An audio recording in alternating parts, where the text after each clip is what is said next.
Once you know the location of your PST file, it's time to consider backing it up. And this is not necessarily for migrating, but rather for ensuring you always have your Outlook data should something go wrong with your PST file or the location where it's stored.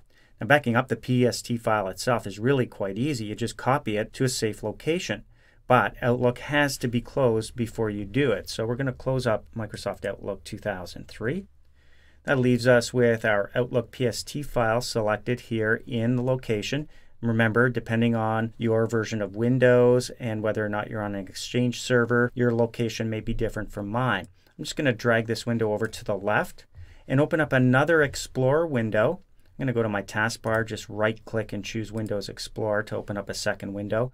I'm going to drag that one over to the right because all we're going to do is choose a different location and back up our PST file by clicking and dragging it. Now, my favorite location is a removable drive like a USB drive or a memory stick. So that's what I'm selecting, but other safe locations could include another physical hard drive in your machine. It could be another drive in another machine. It could be an external hard drive or any flash memory card, CDs, DVDs, backup tapes, you name it.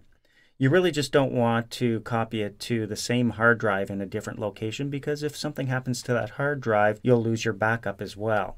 So once you've selected your location, just simply click and drag it.